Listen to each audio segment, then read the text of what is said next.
Good evening. Let's call to order the Silicon Valley Clean Energy Authority Board of Directors special meeting of Wednesday, February 11th, 2026 at 6:17 p.m. May we have roll call? Yes, I'll begin with Director Scolzola, Here. Rennie, Here. Showalter, Here. Vice Chair Meadows, Here. Chair Klein, Here. Director Tyson, Here. Director Mekachuk, Present. Director Page. Director Page, Oh, here. thank you, and Director Lee. Thank you so much. We have a quorum of the board. Thank you very much. Let's move on to public comment.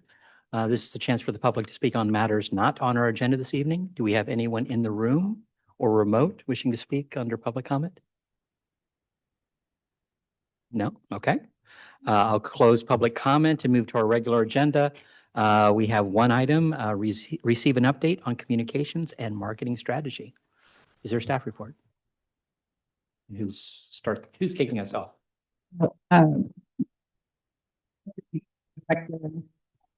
It's going to be a presentation. And so I just want to thank you all for agreeing to meet early so that we can have a really good dialogue about our marketing and communication strategy. We hope that you have some time at the end of this to ask questions. And this is something that we're hoping that in the future we can do a little as well. Some of these kind of informational topical items to you to help just improve your understanding of what it is we do in the agency and help you all set better policies. So Okay, thank you. Thank you, directors, for having me here this evening. I'm Pamela Leonard, and this study session this evening is really an opportunity for us to share with you what it is your community, our customers, are seeing from Silicon Valley Clean Energy and the ways that we're promoting our organization as well as our programs. And this is a bit of a precursor to, in a couple of months, there will be an annual update on our programs. And so this feels like an opportunity to provide some foundational understanding of the ways that we're also promoting those programs to our customers. And I will begin with this headline, very common among the utility industry. So this is what we're up against. And also we are a relatively new public agency, and energy is not top of mind, and customers were auto-enrolled in our service.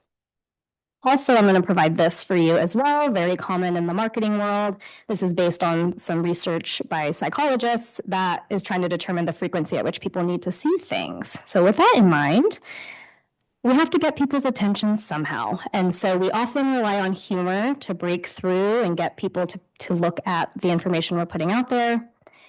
We also meet people where they are, going to the different community events, and with tailored messaging and methods to meet people where they may most be interested in receiving information. So this is, audio ads or in-person events, and a lot of other ways. So this is just meant to be a quick example here of the different videos, ads, emails.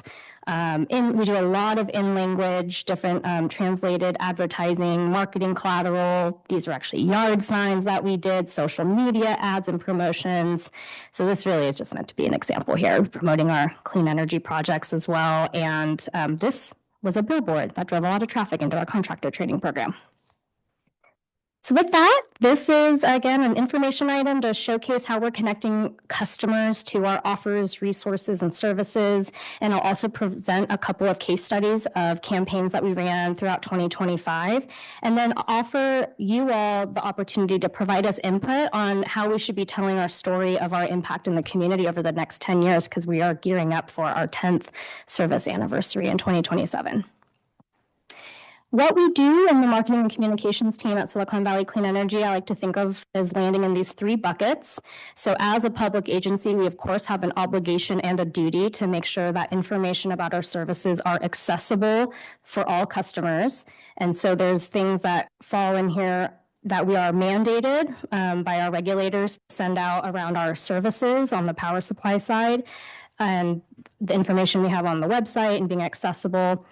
On the marketing front, this is a different set of skills. These are folks on the team who really are specializing in the field and are able to pull customers in. This is a big ask. We're asking for people to participate in programs. We're introducing the concept of electrification, and we need behavior change. So that is where the marketing takes place, and engagement. So we don't just push things out and hope that people come to us. We really want to understand our customers. We want to understand our communities. We want to find the most valuable partnerships with community organizations and go from there.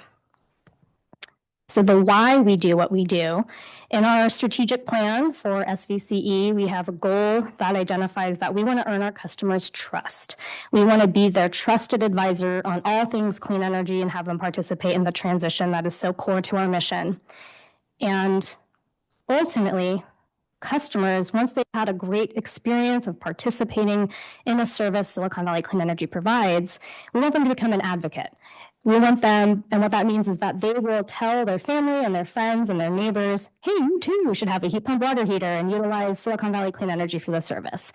We know from our own research, other national research, it's very common that this is the way customers or anyone really, one of the top ways they get information is by recommendations from friends and family. But before we can get to that stage, there's a bunch of other stages. So there's a lot that goes into getting there. So anyone who's taken Marketing 101, you've probably seen this. It's your classic marketing funnel. And there's a lot of different strategies that we need to implement along the way. I don't need to go through all of these, but I'll just highlight a couple of things. One is that even within all of these stages, we have identified customer personas.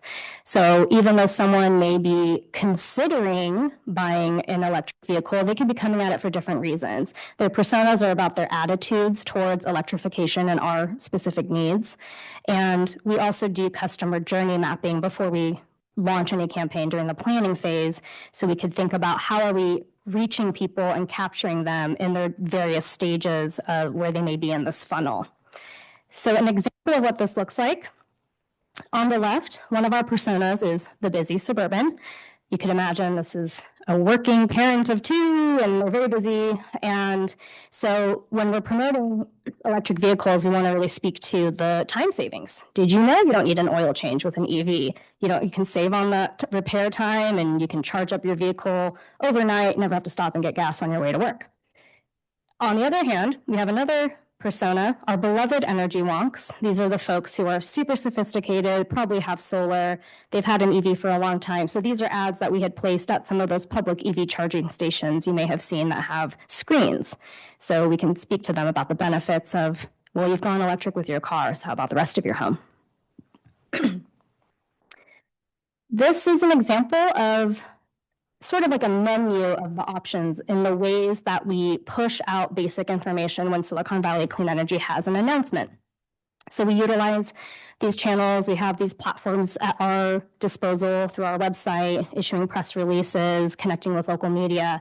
We don't necessarily do all of these things for every announcement. It depends on the goals of who we're trying to reach. And the examples and the images are from the Butterfield All-Electric Fire Station ribbon cutting event in which SVCE provided a grant to the city of Morgan Hill to help them electrify the facility. And our staff supported a ribbon cutting event with the goal of helping to amplify electrification awareness and education. And we partnered with local pet adoption agencies. And we had really successful attendance at this event. There were 350 people from the community who attended, and we got great media coverage and produced a video recap of the event. Marketing, on the other hand, we're going to have a very different set of tactics that we may pull on, which again are highly dependent on who are we trying to reach, what are the enrollment numbers we're trying to achieve. And so the example here is from a webinar series that Sunny on our marketing team put together last spring, and these also had, it was a relatively new tactic for us, and we felt that the time was right because there's a lot of different ways. We have multiple services that customers can participate to go electric, and we really wanted to be able to explain the value and the ways that we can support them. So we had hundreds of customers sign up and attend these webinars, and they were very engaged and asked really thoughtful questions throughout, so that was very successful. We also don't just push things out and hope it works. We really look at data to inform our approaches and make any pivots that may be necessary.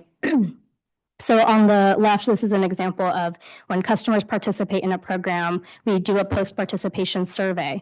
And so this was from our EV rebate. And you could see that browser search is one of the top ways customers find our programs, and we do paid ads for if customers in our service area are searching for a service that we have, we can try to reach them that way. But I just want to call out that the direct communications we have in accessing customers' emails and through our newsletter lists that we've been building up over time, customers hear about things directly from us. But then back to the third thing here, which is neighbor or friend, which goes to that point of why we want customers to ultimately become an advocate on our behalf. And on the right, when we do advertising or even when we do emails, we do a lot of A/B testing. So meaning we're going to try which logo, which image, which messaging resonates the most and has the most engagement before we go on and put more resources behind that. Now on to a couple of case studies. Our first one is our Payment Assistance and Efficiency Resources campaign. This is something that Emily on the team has put together, and this is in response to the affordability strategic focus area that was identified by our board of directors in our strategic planning process last year. And we wanted to increase awareness of the payment assistance programs available to our customers like CARE and FARA, where they receive a significant discount both on the SVCE generation portion of the bill and the PG&E T&D portion of the bill. We tried to reach customers who we think are eligible and may not be enrolled. And because the income thresholds for these programs are so low, we recognize that everyone can benefit from tips on how to lower their bill because everyone was facing affordability issues. And so we more broadly included efficiency tips and resources in this campaign. So again, we tried to identify an audience of folks that we, to the best of our ability, could identify with the data that we had available to us who could be eligible for these programs. Our current CARE FARA customer count is about 26,000. And so we expanded eligibility. We spoke to those customers and another 5,000 or so that we identified may be eligible for these programs and could use these resources. And these folks are in the awareness stage. And so the messaging that we put together was broad and focused on bringing awareness and driving traffic to the resources we put together. We distributed messaging in a lot of different ways. So with this being an awareness campaign, we really tried to be that top of the funnel, try to meet customers where they are, but then we had more direct ways of reaching customers through mailers and partnering with other organizations that could help us get the word out. A lot of multilingual focus in this campaign. And we did a survey to the customers that we identified may be eligible to hear from them. And we had a really great response rate. This was a mailed survey. They wrote back to us. We had almost 200 responses. So we could identify if folks were aware of these programs, what may be their barriers, if they're having problems paying their bill, and where do they go to get information about these resources so we can inform and identify how we can partner with those organizations in the community for a future campaign. We found that the campaign was working well. We saw a 13.6x increase in web traffic to a revamped web page that not only had the payment assistance resources there, but also included those efficiency tips. And I realized there is a bit of a typo on this slide. It says April 14th, but what I meant to say is this is comparing an April to October timeframe that the campaign ran. So this traffic increase was from the same time period the previous year. So you just see that we did drive significant volume to the page. And you can also see that when we did a large push in marketing and messaging, that it did drive traffic to this page. So our takeaways were that we were reaching the customers we wanted to reach. We did see that we increased enrollment in CARE and FARA customers over the period of time this campaign ran. And as I mentioned, what we learned from this program or from the survey and running this campaign, we will be able to inform for future outreach efforts. One more case study here is for marketing a program. So the eHub is also known as our Online Customer Resource Center. This is a suite of electrification education web pages so customers can learn about the benefits of going all electric for their home, for their vehicles, and it enables action. Customers can utilize the tools that we've put in place through this platform so they can compare electric vehicles to a traditional internal combustion engine vehicle. They can get solar and battery quotes and also find electric appliances. We did a large update to this part of our website that we launched in fall 2024. So we spent all of 2025 promoting it. And a big reason for that update is that we now have such robust services and programs for customers that we really wanted this educational resource to more clearly drive customers in to participate in our programs. And what's nice about eHub is it's got a lot to offer for a lot of folks in different stages where they may be in their journey to go electric. And so this is just an example of that customer journey mapping we do before we plan a campaign. We think about what is it customers may be thinking about. Part of when we dreamt up and created eHub to begin with is we understand that folks in our service area care about climate change. They want to do something for the environment, but often think, where can I have the biggest impact? What can I do? So we try to reach those customers that are considering, what is it that I can do? Maybe I need to learn more about energy in general. So we reach them with relevant information right in their inbox, in this case with an email, and that directs them to our eHub resources where they go on to learn more about specific programs that may be right for them. We promoted eHub in a lot of different ways. One that I'll call out here is we are required by the CEC to send out our annual power content label. So the year that we had to send that out, we included a promotion for the new incentives finder, which is a part of eHub where customers can actually put their home size, income levels, and other things that help filter the results of the kinds of programs and the kind of incentives they may be eligible for. So we utilized a lot of ways to get the word out about eHub. And we had this fun ad campaign that ran last spring. Silicon Valley Clean Energy, again, is a relatively new agency. And so we thought it would be fun to try to personify SVCE as your friendly neighborhood electrification advisor. And we saw great results from that campaign. So it drove a 7.5x increase to our eHub web pages. And what's interesting is that of the customers who went on to look at the incentives finders, they went deeper into the website when they were driven to this page. Half of those customers went to look at one of our program pages. So in conclusion, we are always out there sharing our resources constantly, many multiple marketing campaigns moving simultaneously at the same time. We're always learning and adapting. We're constantly paying attention to the data that we have available to make sure things are being effective. And we understand how we're driving traffic to our resources. We're always out trying to earn our customers' trust, super important and key to our mission to decarbonize. And we really appreciate our board and the connections that you have to your community. You know your community's best. We think when you join us at community events, it does add a lot of validation to us being an agency maybe folks haven't heard about yet. And if you know of folks that we should be talking to in your community, we do really welcome those introductions. Looking ahead, as I mentioned at the top, we are thinking about how we're going to celebrate 10 years of service in 2027. So while our JPA turns 10 next month, when we flip on the switch is when we celebrate our anniversaries. And we are continuing to do a lot of marketing on specific programs where we have aggressive goals. And there's also always a need for electrification education.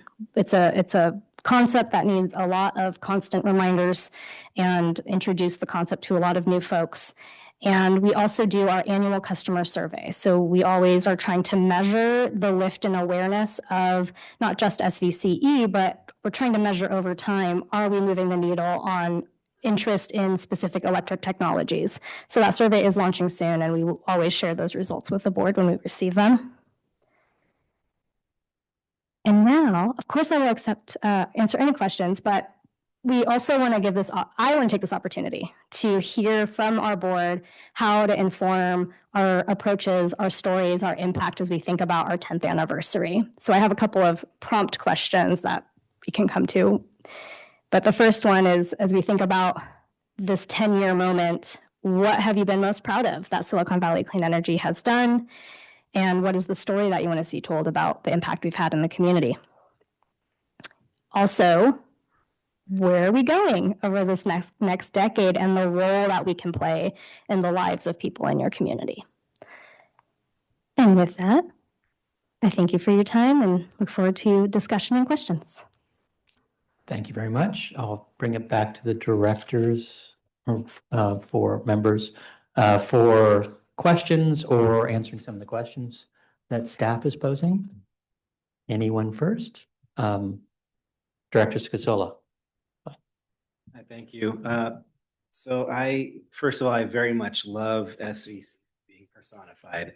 I think we really need more of that. I thought it was a really cute campaign and engagement for the youth. And as we know, the youth they're the ones that end up talking to their parents in the end. So I think that's really important to continue those kinds of things. Can you pull the mic a little bit? Sorry. Thank you. That's much better. Thank you. So yes, more of SVCE being personified, in my opinion. Also, I would love to focus much more on the future. Like we do that a lot already, but the future, it can be bright, literally, right?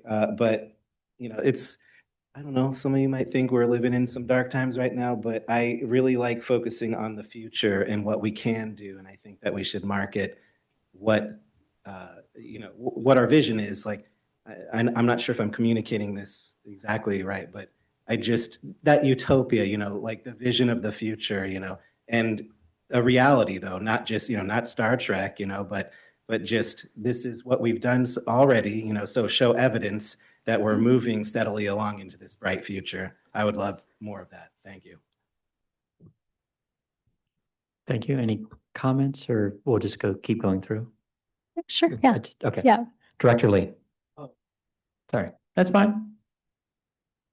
Thank you. Great presentation. Thank you so much for the the work. As our name implies, Silicon Valley Clean Energy, we're talking about basically this is about we call marketing and communications. I really like to reemphasize the point that we are cleaner and we are cheaper. I think those are the two things that would hit practically all our customers. First of all, every customer wants to pay less than PG&E, which is what we have done as a policy for quite a few years now. Even the percentage changes, but we always are cheaper. So that I think is important. And of course, the cleaner aspect, of course, is very much what our name is, and re-emphasizing that point, I think is so crucial for everything we do. We should keep telling people that to make sure our customers like us. I don't know if we have done any survey to compare our favorability rating, compared to whatnot. I don't necessarily want to maybe put next to PG&E. I know PG&E certainly has some branding issues for years, but I don't believe we would have that type of issue of PG&E. And so people seems to look at this as either using us or using PG&E. So I think in that sense, I think there's some positive aspect that we could talk more about of how we're pushing the cleaner and cheaper part. Yeah. Does that make sense? Yeah, I can say that in this year's customer survey, we did build in some questions around favorability of PG&E and Silicon Valley Clean Energy. We haven't necessarily dug into that. We mostly focused on of the customers who were aware of us, what their value or how they perceived us. So we did add that this year. And also, we've added some questions starting last year around customers' values of SVCE. What do they value most? And so we'll continue to dig into that. Given the discussions that we've had with the board around financial levers, there's also some willingness to pay questions in there that can be informative for future discussions as we explore our options. And I will also add that when it comes to the cleaner and cheaper, this oversimplified way that everyone describes our service, right? We don't use that publicly in any of our communications. We all say it, but some really wise advice when we first started as an agency is that we could never guarantee these things, knowing we have market volatility in the energy industry. So we've actually been very careful with the wording in our public materials around being competitively priced and how we talk about our procurement standing on our own with the achievements that we've made because of the goals that our communities have set for us. And we really, really focus on electrification and decarbonization as the charge that we have that our customers should participate with us for this decarbonized future. Thank you. Director Scasola had, Now, Oh, now go I ahead. have a question in Yes. reverse order. Sorry about that. that's right. My question is, have we, SVCE as an organization, has there ever been any negative press or attack ads or anything like that in the years that we've been in existence? I will knock on wood and say that we have not received that kind of media attention in a negative way. We have a great relationship with our local papers. The team, we've all worked over the years to develop relationships with our local press so that we can present ourselves as subject matter experts for climate change issues, electrification. So, Scott Budman from NBC will call me up and say, oh, there's some news about a new climate initiative. Can you comment as SVCE? So that's typically the role that we've had, as well as community news to get the focus is on getting resources that we have for our customers, get that word out to our community. Thank you. I'm really pleased to hear that. Thank you. Vice Chair Meadows, I thought I saw another hand, but go ahead. Yes, so thinking about what might resonate, and we haven't necessarily seen how some of the survey results play out, what's important to people, and you touch on it, but to me, one of the barriers might be that it's not perceived as easy. And I understand the programs are to enable people to understand the process and to do it. But I still think there's an activation barrier, thinking this is complicated, I don't understand it. So if we can focus on, well, we have these programs, but which can help you, but this is actually an easy process. And so I don't know how, because I feel like even I personally don't necessarily know how to think about starting the process and converting, household members or whatever. So, this is easy. And how can you illustrate it in snippets of, conversations happening in the former coal household? I'm sort of exaggerating. We don't have any, coal households here, but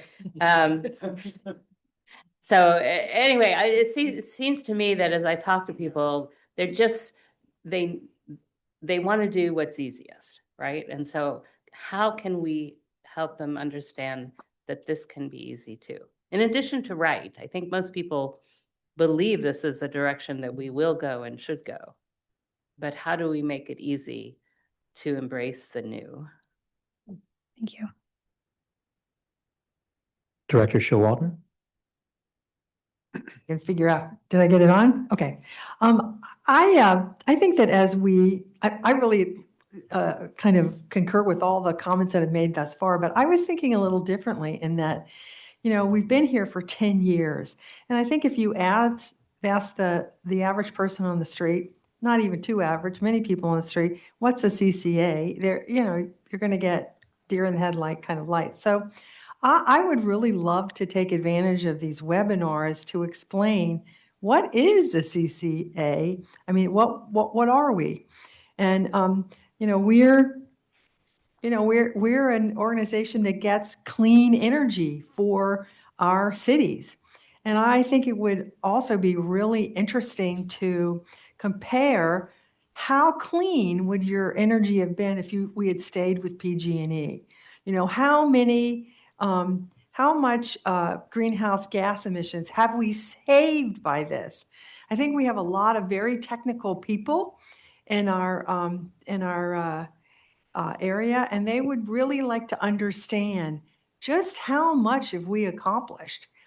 And so those are, I would kind of like to see a little bit of a geeky part of it as well. But I do concur with the easy. And I think that, I know from time to time, I've seen videos for other things where they, they sort of take you through a case study. I mean, some of us used to watch This Old House, remember that? And they could get done in a half an hour, which would have taken the average, homeowner 3 weeks concerted effort to do. But that said, they would show you on these little shows, how you did it. And I know there are lots of YouTube videos and stuff that do that, but I think embracing some of that sort of thing about, well, how do you change out a water heater? What has to happen inside a house? I think they would be of interest to many people. Thanks. Thank you. Director Makachek. Forgive me, are we supposed to be asking questions right now or Both. answering questions? Both. Both. Okay. As we go into 10 years, I think that my question for you is, and I don't want to be negative, but I think we should be cognizant of this. What are the headwinds that we're facing? Because, as I look at the federal landscape, it's moved around a little bit, and I'm understating that. So that's my first question to you, and can you just speak about that for a moment? Yeah.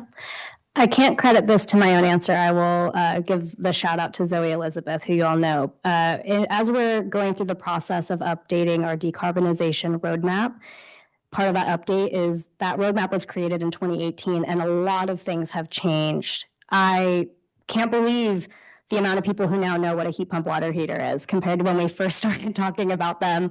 And there's been a lot of changes. We've been through changes before. There's constantly changes and challenges in this industry in particular.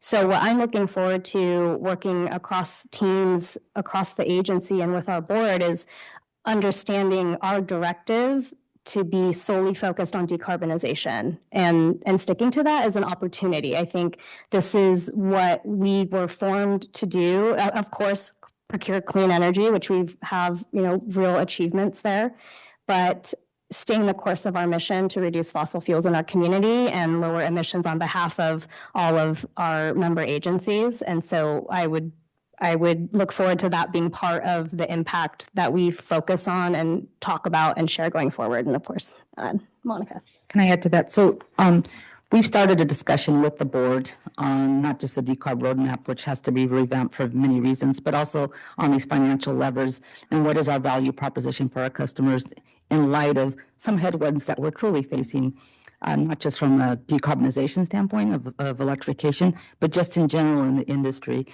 And so we had part one of that with the board, and I think you all had an opportunity, if you weren't at the study session in December, to provide input some other way. And our intent is to continue that dialogue with the board. We'll come back, I believe, in March with the next part of the financial levers, where we'll start to really zoom in on what those trade-offs look like. Discount versus clean versus programs in that value proposition, because this will set up what we're going to do for the next few years and what our messaging will be to the community as far as our value proposition as well. So I think it's all coming together. It just so happens that we're bringing it to you in pieces as well. So hopefully you can see what we're trying to do here. If not, let me know and we'll do better. Okay, now I'll make a comment and answer your question, I think. When I look back at SVCE, I think, and you mentioned it in your presentation, trust is really important. And I think that our customers trust us, and I've always trusted SVCE. So I think that's a real asset that you need to continue to leverage. And then what I see as a big opportunity is as you see EVs, the penetration for the more affluent communities is really high.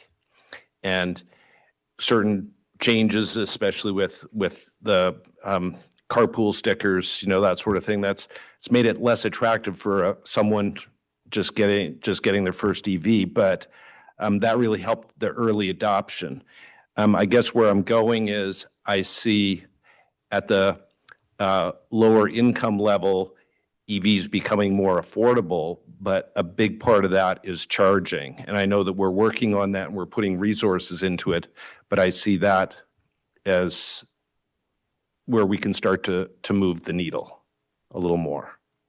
So those are my comments. And then I also am concerned about, in terms of headwinds, the supply of clean energy and what's the cost of that going to be.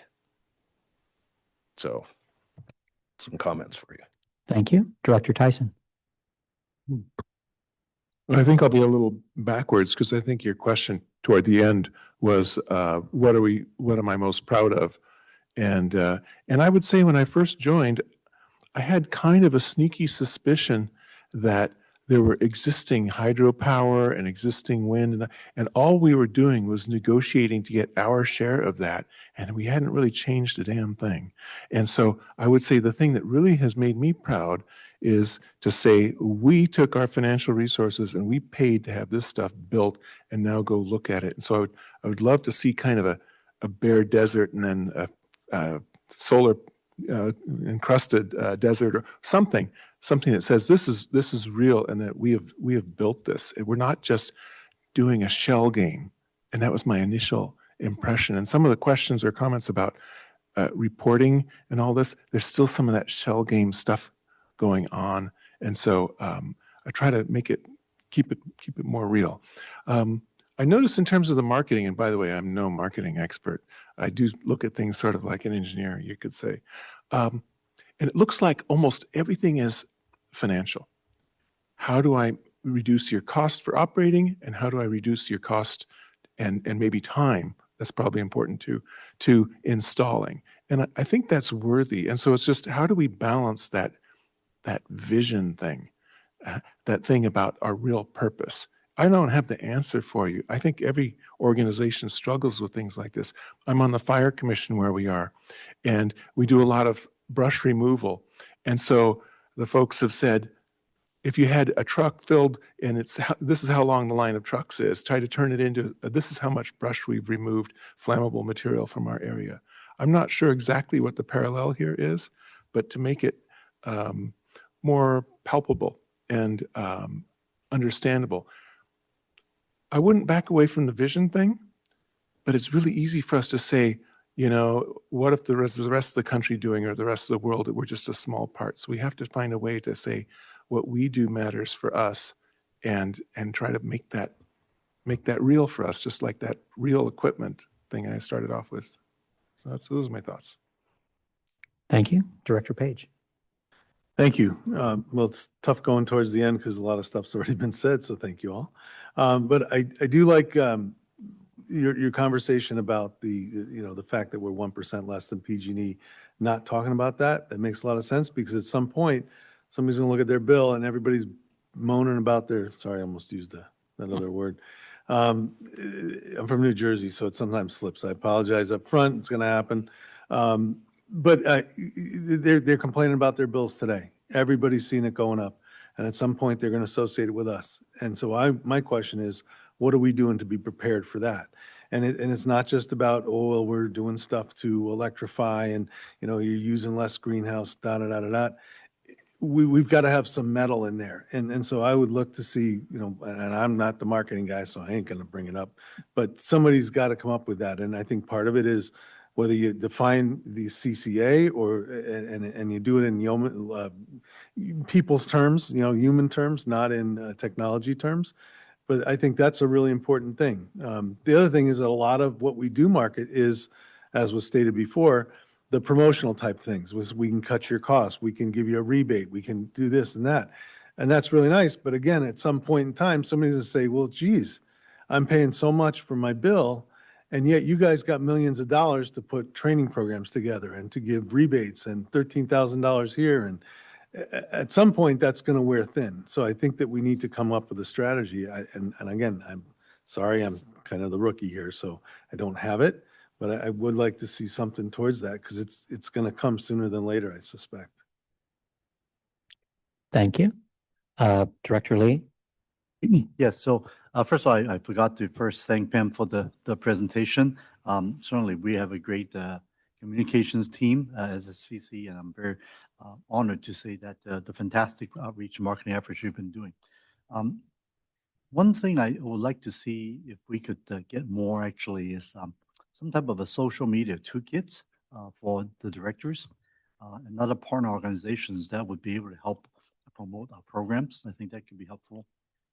One thing I want to mention also is that our office has received various emails and calls from constituents regarding what they will do if the water heater fails up to 2027. So we recently have put on a post on our socials about the emergency water heater program, for example. So I just want to use that. So, so as directors, I think we certainly play a very important role to help expand the reach of our marketing efforts through our own specific network. So just want to mention that. Thank you very much. Thank you. Director Rennie, did you have a comment? Yes, up to you. I am struggling to come up with something wise to say because Pam and her team are really done a great job. I mean, I've looked at your marketing. I just think it's right on. I have a lot of trouble giving any pearls of wisdom, so that's why I didn't really raise my hand. Okay. I had several questions and then a comment. First, what do you consider earned media? Excuse me. Earned media is when we have not paid to play. So we have the relationships of earning reporters' interest in stories to cover what is we want to talk about. Okay. And then as far as a Carefera example that you're showing, you gave a list of outreach potentials. What was the top one or two of, next door bus shelter ads, highway poster ads, or you listed off the different ways that we're doing outreach for that Carefera. Do you know which one was most successful for those that ended up applying to join or to be part of the program? So I don't think we can say we know exactly which one thing drove the most folks to become enrolled in those programs. So that's something that we would have to find out through like a post survey. Okay. But if I am wrong, I can follow up and let you know that I'm wrong. Okay, I'd appreciate that. Several things. Education. I still get, and I think we haven't pushed as hard, but educating residents on, here's the delivery cost in your bill, and here's what we're providing, and that's always a shock to some people. Because they assume that PG&E's delivery is the cost and we're an add-on when it's the opposite way. Really, we're the usage and they're the delivery. That to me is really important from a messaging standpoint. We have trust for those that know who we are. Most people, exactly as Director Showalter say, have no clue of what a CCA is. So educating them on what their bill stands for as well as what a CCA is, I think, is the biggest issue. And then as far as success stories, and I know that you've talked, you've done very well over the last few years on success, but for me, it's the decarbonization. So it's the building we're standing in here, or we're sitting in here. So from putting solar panels on this building, I do think the Vargas electrification, Vargas Elementary electrification, and doubling down on, to me, the stories play out very well. It's like, oh, you're reducing asthma. It's like these kids are cooler, warmer, in the right times of the year, but more importantly, they also, aren't exposed to conceivably gas fumes and other things. And so that portion of the story, going back and having photos of the kids or whatever, revisiting that. And then as we talk about the emergency hot water program, showing a senior that basically, we helped get through this program and put in electric water heater. That is important to kind of, and it's breaking down those barriers as far as highlighting the good that we're doing in the communities, but personalizing the stories as much as possible, that I see my face there. And so and you've done a good job on a lot of the messaging of seeing the diversity that we have in all of our districts that are part of Silicon Valley Clean Energy. But I do think that focusing on the decarb programs, and then as Director Tyson showed or was saying, showing here's SunZia and wind farms. Here's where that money has gone that has made the world a little bit better overall. So yeah, at a local level and let's say a national level to some degree. Any other quick comments? And you can always have a chance to talk to Pamela afterwards. Is there any member of the public wishing to speak on this item in the room or remote?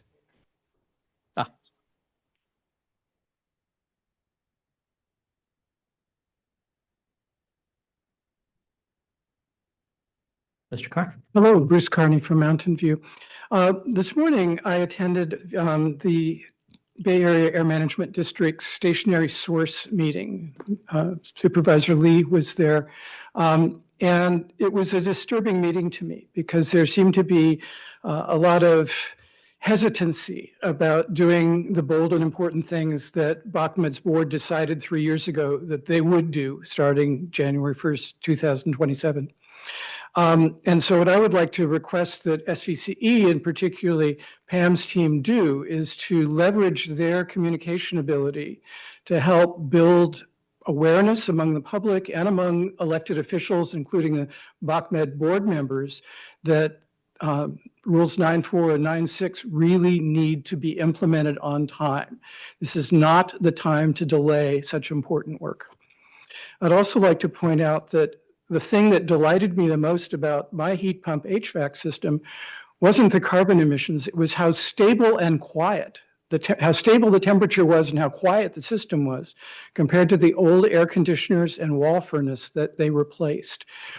I don't think we got that in the video you took of my installation because I hadn't experienced it yet. The installation was, happening, but the pleasure of a quiet system that maintained a stable temperature came later. A surprise to me when we took out the old air conditioners and took them to the Sunnyvale Smart Station was that I was being charged $76 each for properly disposing of these air conditioners, which contain high global warming potential refrigerants that are super nasty if they're not disposed of properly. Just cracking open and venting the Freon or whatever the refrigerant was would have been a horrible environmental thing to do. So instead of charging me $76 for each air conditioner, I'd like to ask if maybe the Smart Station or other disposal companies could incentivize people for bringing in their old air conditioners so that they can be properly have the refrigerant removed and safely disposed of. It turns out, according to Josh Newtell, who gave the presentation to Carbon Free Mountain View last month, that there's a horrendous amount of greenhouse gases coming out of old air conditioners, old refrigerators, old car air conditioners that's not getting anywhere near enough attention. So 30 seconds to go, I'll leave it right there and look forward to staying with the rest of the meeting. Thank you. Are there any other in-person or remote speakers? Okay. Thank you very much. I hope you have all the information you're looking for. No final comments from directors. So I'll go ahead and adjourn this meeting at 7:05 p.m. Let's go ahead and take a 5-minute break just to end this meeting and start the next one. Thank you.